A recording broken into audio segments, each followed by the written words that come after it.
Welcome back to Apex Alchemy. Today, I want to talk about some legal terms, kind of what that means in the knife world. Not just the knife world, man. Let me start this off with a true story.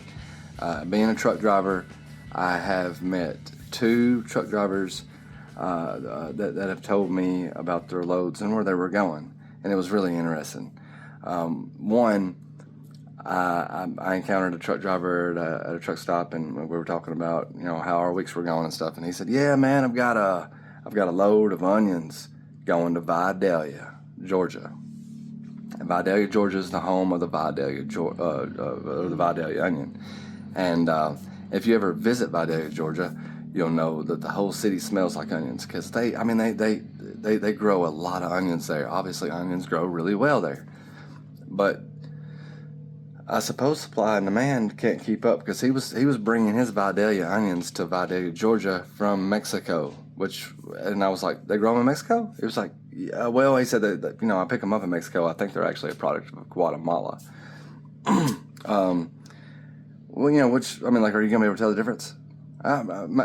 Maybe if you live in Vidalia and you're like, no, man, this is a real Vidalia onion versus, this is possibly one that come from somewhere else that was sold as a Vidalia onion, because it is a Vidalia onion. It's the same onion, but it's not grown in the same dirt. And does that matter? Over the years, let me start off by saying that I am very proud whenever I buy an American-made product that's made here in the United States of America. Because of the jobs, it's because of the jobs, and it's like, it's the skills, it's the tradesmanship, the jobs that go into it. So, like, I'm not here to pick on Crucible or Bowler or any of the rest of the steel companies that we like Carpenter that we depend on to make these super awesome steels. I very much appreciate what they do, but like when we're talking about an American. The legal term for 100% made in the USA means product was manufactured, assembled, or crafted using 100% raw materials sourced from the USA. So what does that mean?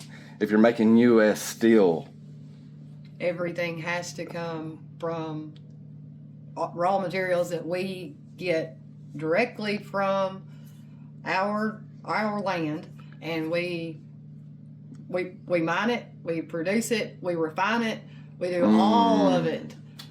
Well, in order to be 100%. That's going to be hard, isn't it? Because we don't have a lot of mineral mining companies in the United States of America. We do mine some stuff, and we'll go over that. But we don't mine things like, we just had a cobalt mine open up last year in 2022, the end of 2022, pretty much. And it's where's it at? Do you remember? I think it was in Minnesota or something, or Idaho. Idaho. That's right. It's in Idaho. But like 65% of cobalt comes from the Congo. Excuse me. 65% of the world's cobalt. Yeah, and we have zero cobalt refineries. So even if the cobalt that we pull out of the ground, we still have to send off. We have to send it off to another country and I believe it to was refine China. it. More than likely, that China. Refined it. Yeah, and then we bring it back. And to be clear, most of these refining companies are the ones that own the mining companies, but it doesn't necessarily take place in the country they're getting it out of the ground. Like the cobalt mine that's in Idaho is actually owned by an Australian company. That's right. It's not owned by an American company, so all of the production that comes from there is actually controlled by another country. And only 3% of the world's cobalt is coming out of the ground or being refined by Australia. 3%. Mm-hmm. It's so like, and there's countries other than the Congo, or Africa. Or the Congo, the Republic of the Congo, and Australia that do mine and refine cobalt. Well, but we'll get into the cobalt later. Another true story. Talking to another trucker about his load, he was talking about going down to Mexico picking up a load of apples. And like the company he worked for was very substantial, and he said they had like 50 trucks that did this every week. And that's just one company. But they'd go down to Mexico and pick up apples.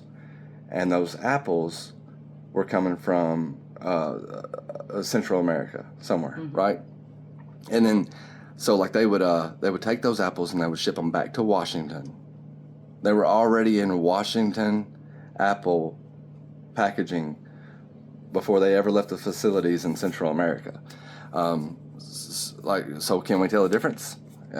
Maybe if you live in Washington and you had a real Washington apple at some point, you may be able to tell the difference. I don't know, but you know, like the point of this is the raw materials. The raw materials is what we want to focus on today. The raw materials, because made in the USA legal term is manufactured or assembled in the USA using foreign and domestic raw materials. Made in America, manufactured in or assembled in North, Central, or South America using foreign or domestic raw materials. Because made in America is just means the continent. Any of those three continents are America. Crucibles, yeah. Crucibles, like mission statement, is our products. All our materials are proudly melted and manufactured in the USA by the United States or by the United Steelworkers of America.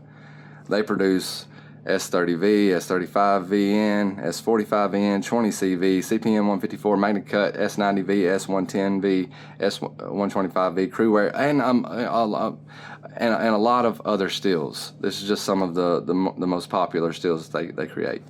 And most of your premium knife brands are using Bowler. Be like M390 and K390 are two of the most popular super steels that you'll find in knives of note. You know, like if something's coming, I mean, it can be a made in the USA knife, but you know, like one thing to consider is Bowler, they have a USA facility, but all their M390 is made in Austria or Sweden. Like, you know, it would appear that 90-something% of Bowler Uddelholms, which is is headquartered in Vienna, Austria, is made in their Austrian or their Swedish facility, and Germany makes a lot of steel as well. I don't know what USA does. I would assume that it's just a distributor, you know, to get it to manufacturers that use their steel. None of this matters to me, but when you have knife makers that'll claim that they have 100% USA made knives, and you know, like being in the distribution chain myself, I understand you know firsthand that you know about global value chain. You know, is how much of your American knife is made in America. You know, we can start going over some of the raw materials, and we will. But like, say for instance, S110V and S125V, those two steels specifically contain a pretty high content of cobalt. S110V has like 9-point-some-odd% cobalt, and S125 is a little over 10% cobalt.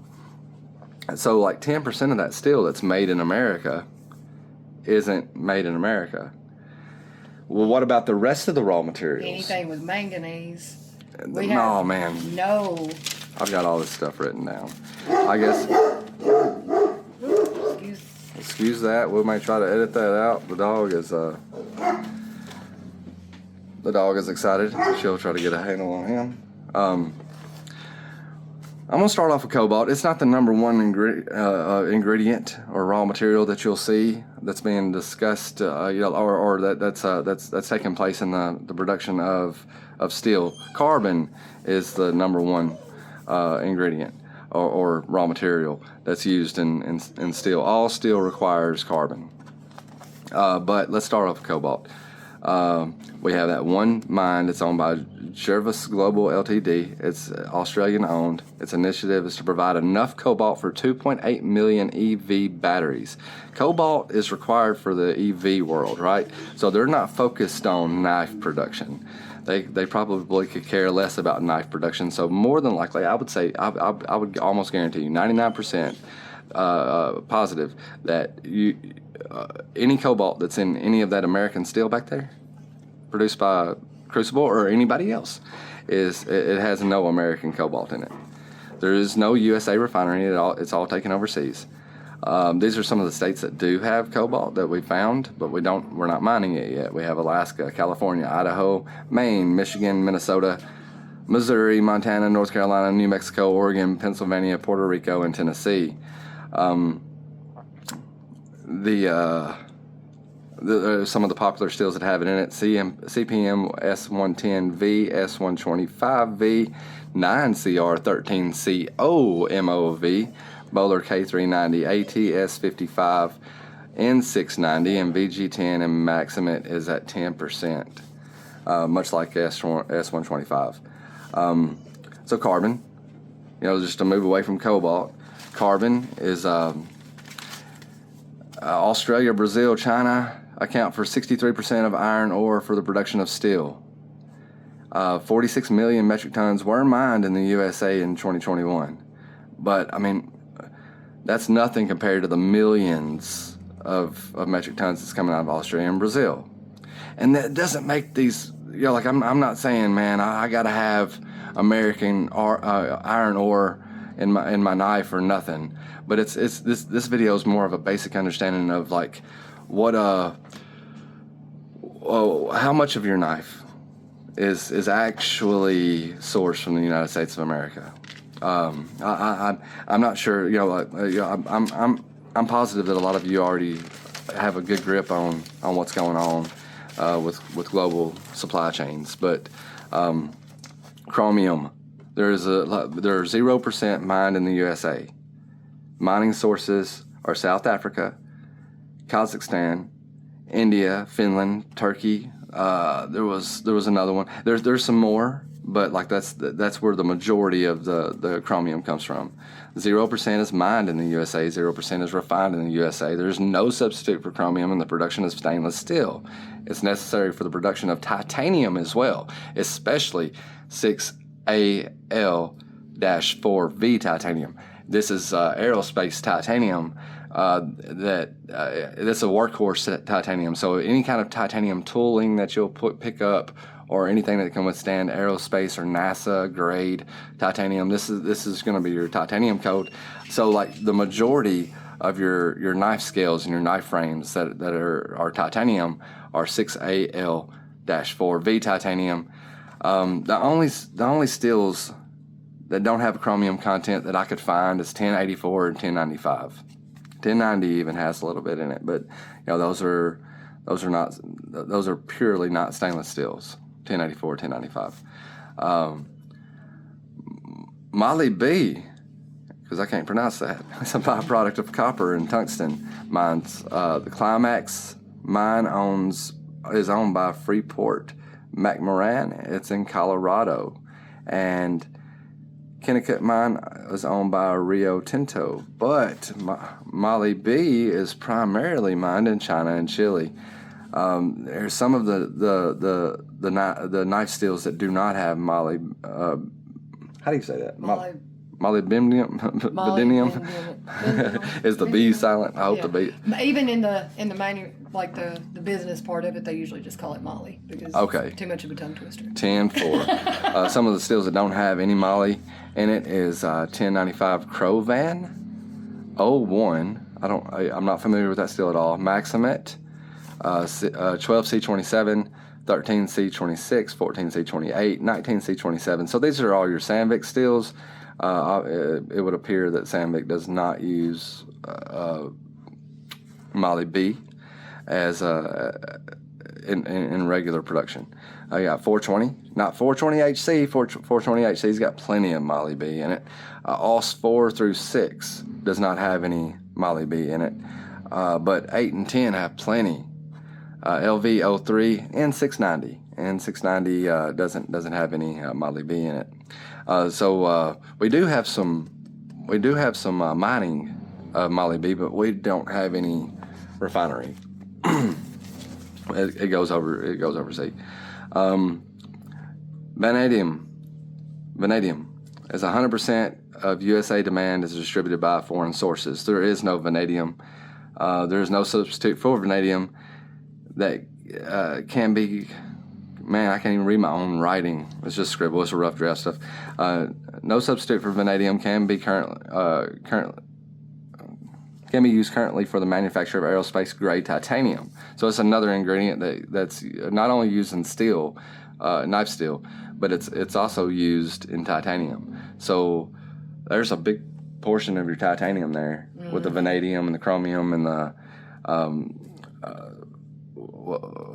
we haven't got the rest of it yet. But that's a good portion of your titanium, your frame lock, like Scales. your titanium frame lock or your frame scales and all that stuff is the titanium screws we buy to dress up our knives and stuff. They may be made by an American company. They may be but the raw materials. They're spinning their screws. I'm not saying that we don't have companies in the United States of America that's not spinning screws, and I'm proud to have those. But to claim it's 100%, and I'm not saying Crucible didn't claim to be 100%. No, they just claim to manufacture and manufacture and melt. That's it.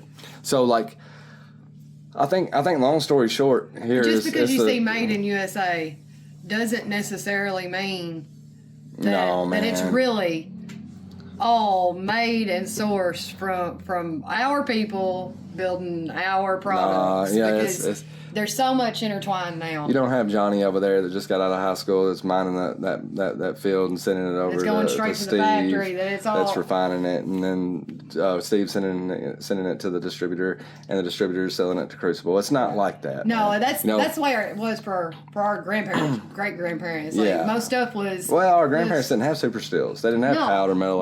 But general products like clothes, phones that we use, any of it. Oh, man. There was the stuff that was completely. Well, they went out, they got the materials, they brought it to the plant, they produced it, and then they sold it.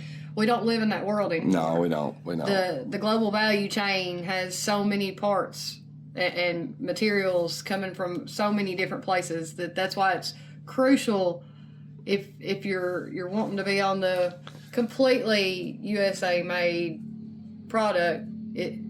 100% USA made is what we would have to say. Not made in America. Ain't nobody in recording no YouTube videos completely made in the USA. No. There's not a single cell phone company that's made in the USA. And I mean, not that I know of. It seems like I heard about one. But the materials ain't going to come from it. Even the iPhones made in China, they require materials from Germany, from us, from Japan, from the production is 5% of an iPhone. China. Everything else is it's assembled in China. Yeah. And there's but even the battery. Go to the battery. I mean, lithium. If you have a battery, well, I mean, nowadays lithium led the field for a long time in the rechargeable batteries. But if you have a battery that will go from 0% to 100% in less than 30 minutes, like we have, like with the Samsung Galaxy 22 Ultras and the iPhone 14s and all this stuff, or whatever the kids got. But like that requires cobalt, requires a great deal of cobalt. I mean, like there's about 1,000 times more cobalt in an EV battery than there is a cell phone, but it's probably 25,000 times the size. Right. Like these cell phones that we're pushing out now. In essence, if we did get all of our cobalt and all the rest of the charging materials and all that stuff, and we made an iPhone in the United States, like if we made the iPhone in the United States of America, Apple reported that it would be around $14,000. That's just to be made in America. That's not with sourcing raw materials from America. That's just made. That's just made in America. So I can't afford to be a made in the USA snob. But I do take very much pride whenever I get something that's made in America. I'm like, this is great. This is where I'm from. It's not because I don't want to support anybody else. We have several products, not just knives. We have several products around the house that's made other places, and sometimes, man, we'll seek that stuff out. Those skillets that not the irons. I mean, they are iron skillets, but the ones with the coating that are made in France. Yeah. Like I can't remember the name of them or anything, but like they're those are like premium. Like and we have tons of tequila that we seek out from Mexico because it's it's better than some of the other stuff. So like and some of our wines that we enjoy and some of the like the Scotch. You can't. You can get whiskeys that kind of mimic a good Scotch, but a good Scotch, even down to Johnny Walker, and I enjoy Johnny Walker, but even down to Johnny Walker, that's made in Scotland. Mm-hmm. We're not going to dive deep into all the materials that he uses and find out where those come from, right? But we could, right? Just kind of like what we would do. So like I know we're rambling, but I'm trying to ramble with a purpose because it's none of these raw materials, not a single one of them is dominated by the United States of America. We have a whole lot of reserves. We do have a lot of reserves. We're holding on to our reserves. So most of it's all imported from somewhere else because we're not tapping into our. No, we're letting everybody else suck up all their resources, and then we're gonna, like we may be the last one standing. I don't know, but it seems like every one of these metals. Every one of these metals are coming from somebody else all over the country. We're not tapping into, and we're importing most of our supply. From other countries. But I'm going to link a video to Satu Dave. You don't have to be compelled to subscribe to his channel, or you don't have to be compelled to watch it. But as far as good quality points that he was making about the Jay Koback instance, that happened, somewhere around a year ago, like Jay Koback was charging an extreme amount of money for, some people consider, an extreme amount of money for his product, and he was claiming that it was 100% USA made, and that would mean everything that the screws come from here, were completely sourced. But a screw's not a raw material, is it?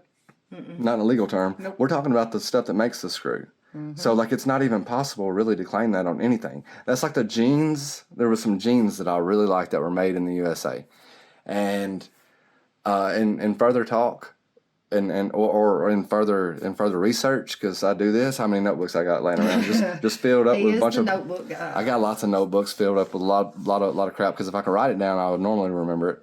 But and I'm not bragging. That's just the way my mind works. But the jeans that I found, and I can't remember the brand name, but I found a brand name of jeans that were made in the USA, and this was probably 5 years ago.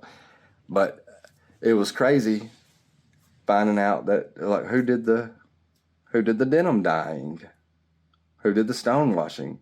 They would make the jeans out of foreign cotton. With all the cotton that we grow in the United States of America, they couldn't source cotton from the United States of America.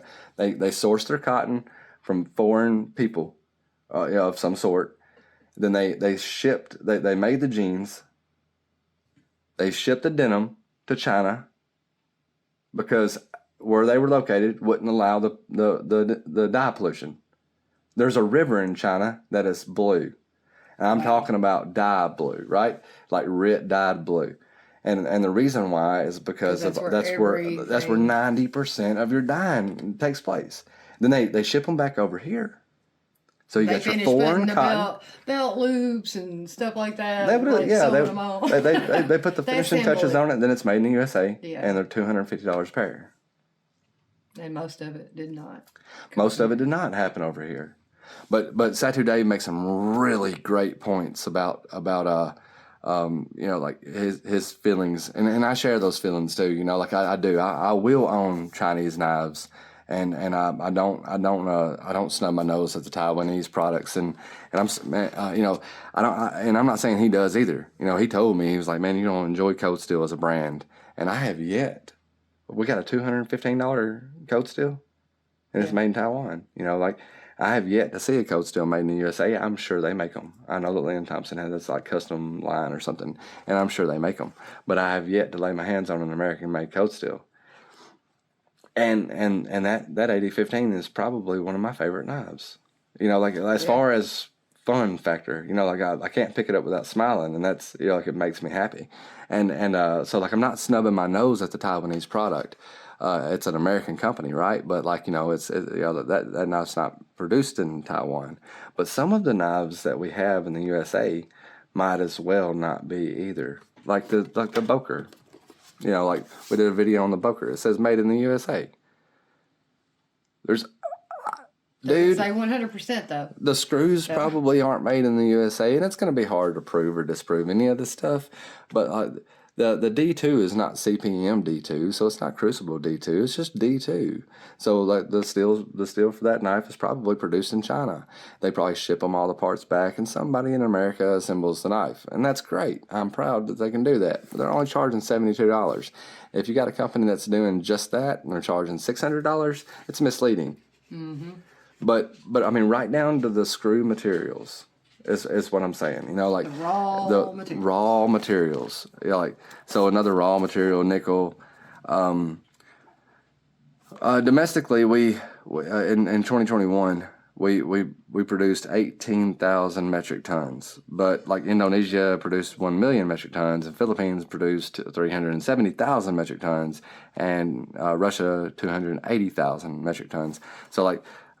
These three countries right here produce 90-something% of the world's nickel, and nickel's not one of them that's in everything. But like some popular steels that it can be found in is 8CR 13 MOV, AUS 8, AUS 10, D2, and I'll leave A2 and H1 at last because I've never even seen a knife with H1 steel in it.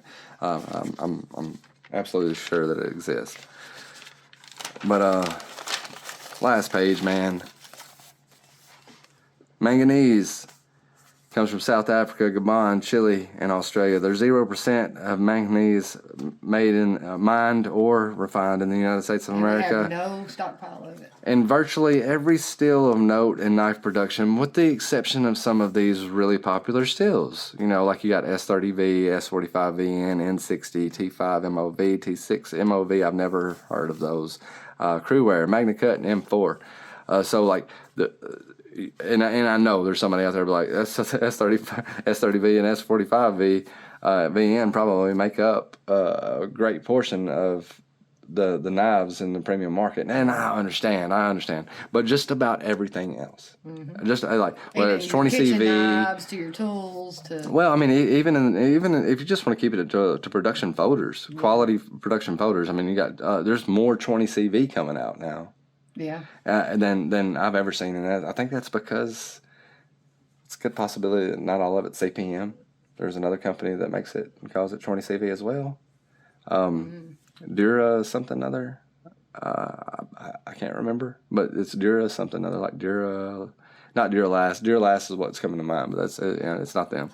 But Dura somebody is coming out with some 20 CV steel, and it's not a powder metal. And it's kind of misleading too. It could be. I mean, like a lot of metals say CPM 20 CV on them, or a lot of knives say that. A lot of knives just say 20 CV. Yeah. So like it'd be kind of like the same thing with the CPM 154 back in the day, way back in the day when CPM 154 was dominating. You also had 154 CM. Both of those aren't. They're not the same. Yeah, no. One of them's the CPM is crucibles, powder metal or particle metal, or like most of us call it powder, but CPM does stand for like crucible particle metallurgy.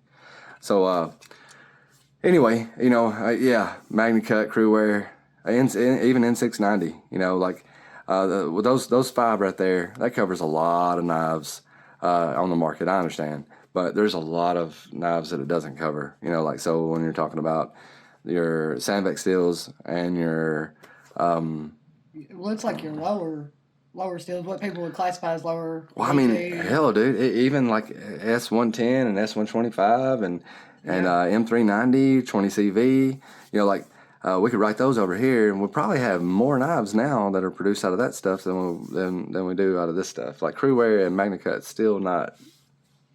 You know that they exist, Right, but it's like not they're mainstream. not mainstream yet. I mean, you know, like there's companies that starting to use a lot of MagnaCut, but like as far as like being like frontline, you know, like tried and true stuff like that. But both of those are actually kind of still, you know, like in the phases of growing into themselves. Silicon, sorry.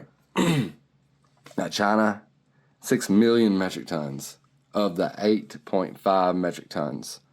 Russia, a little over 500,000 metric tons, and the USA sitting down there at the bottom at 310 metric tons. So China is dominating the silicon production, and so like that's that. There's more stuff that goes into steel when you start factoring in tungsten. You know, like tungsten's I didn't cover all of the ingredients or the raw materials, but like when you start factoring in tungsten and you know some of your other carbides, that stuff is, you know, like it's found in steel as well. There's a lot of components that make it up, and there's a lot of them that we just do not source. Right. Here. So the point of our conversation today is how American is your apple pie? Did you make the crust? Do you know where the pan flour come from that you're going to put it inside to cook it? Where's the flour coming from?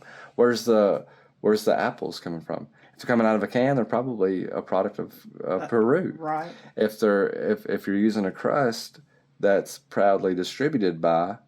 And most of the food, whenever I was looking in the cabinet, most of the canned foods, it says distributed by. That does not mean that the product is the product of America. So grown. There's a damn good possibility that all of us have taken a good bite of apple pie and was like, ain't nothing more American than a good apple pie, and not a single component of the apple pie, including the fork that got it into your mouth, was really American. Or you know, like, and does it matter? I'll leave that up to you. It doesn't matter to me. I'm not going to quit doing business with all these people. You know, like I thank Jesus. I thank Jesus that we got some crucibles and some bowlers to work with and all that stuff. But like, I've always kind of laughed at the fact that people will put "Made in the USA" on something that has a Bowler steel in it. You know, and Bowler is a top-notch steel company. I'm not taking anything away from them. In fact, let me go out on the edge and say this: China, Germany, Japan, all those people have had bladesmiths, way longer than we've been a country, man. I mean, they've been doing fine work in the field, so I trust the good people. Most of the people that collect swords, samurai swords and stuff, they're not looking for American-made ones. No, they're not. I mean, Cold Steel can make you a samurai sword somewhere. It's in a good American company that you can. Collection. No, yeah. If you want a 1300 samurai sword, you're probably gonna have to go to. Well, you could probably go to Pawn Stars. You know, that guy sells samurai equipment. Different places excel in different things, right? And it's because of the environment and the resources available and what their cultures have grown to utilize. The nicest performing knife that we have in the house is a Wii. Yeah. I mean, hands down. You know, like there's not a knife in our collection at all that is as satisfying as the Wii. Yeah. You hold it in your hand, I'm not as... and you flip it, and it's the audio. It's just ooh. The texturing of the handle, everything about the knife is satisfying. So this video is way longer than I wanted it to be, but man, it just kind of had to be for me to be able to get to the point. And there's probably a lot of smarter people out there that could have got to the point a lot quicker. And so to you guys, I hope you didn't waste your time watching it. But to anybody that may have thought about their titanium frame lock knife, here we go. We know this knife is made in China. We know, this is a Riot produced Chavez 229 Ultramar, and I don't know where the G10's made. I have no idea, but I can tell you this blade is 100% made in Austria. I know that for a fact. Oh, well, I think I know that for a fact. That's where they say they produce their M390. But I don't know nothing for a fact, really. The screws. We don't know if Austria has all. We don't know where all this stuff's made. Sourced stuff to make that blade. But I also know this for a fact. All these titanium parts are 100% not produced by United States of America raw materials. Right. I don't know how much raw materials China gets. Yeah, but China seems to be in the mining game. Yeah. But none of it should matter anymore, or less. I'm not here to start World War III or anything like that. It's just the way you look at things and understanding the terminology and the supply chain, and the terminology and all that stuff too as well. And as always, I probably made some mistakes. Feel free to collect them. I'm sorry. Comment on them. Collect them. You collect my mistakes. You can get out of knife collecting because I will supply those things for you for free. You don't even need to spend any money on my mistakes. You can just write them down and write a book. But yeah, man. I was to wrap this thing up. Is made in the USA doesn't mean anything. And made in America can mean even less. And made in America does mean even less. Right. Even 100% made in the USA is like I challenge anybody. I very rarely see 100% made in the USA on anything. I know of a knife company that makes their own screws, and that's great. But like whatever they're making their screws out of, we've sourced those raw materials from somebody else. Mm-hmm. So like whoever they're getting their steel from, It takes a village to raise a child. It takes a globe to make a knife.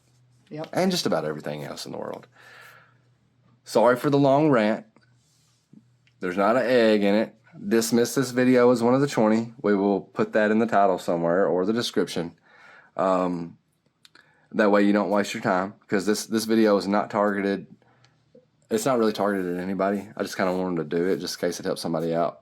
I know there wasn't a lot to look at, sorry, but it was mostly just to try to an informative. Yeah. The supply chain is ultra weird now, and it doesn't work the way it used to, and so and I'm not trying to get political about it, and I'm done with it, but that's why made in the USA doesn't mean as much to me anymore as it used to. It's not just, I'm not surprised at all when we have instances where someone gets called out. Yeah, man. I know like Benchmade at some point was making knives in China. Like it was the red class. That's what they called it. Yeah. That's a long time ago. In a way, I kind of wish they still did, because I wouldn't mind checking out a red class just to see what it felt like. But that was they made the red class. The blue class was always the working class, tactical type stuff that was made in the United States of America, and the black class was always the professional class that's made in the USA, and that's pretty much military police type inspired knives. But they had a red class at one point. They sold their stuff in blister packs, and it's been a long time. And those knives are kind of hard to find, and they're gaining a lot of value in the collect because there's not that many left out there. So anyway, let me wrap this up for real. We're getting up to 40 minutes. You guys, if there's any questions, anything you'd like to discuss, that's fine. I'm not here to argue about any of it. It's just a supply chain thing. But I'm not saying that your uncle don't make screws. I'm saying your uncle doesn't make screws out of steel that was 100% 100% sourced in the United States of America. There's not enough mines out there for that. You guys have a great day. Catch you on the flip side.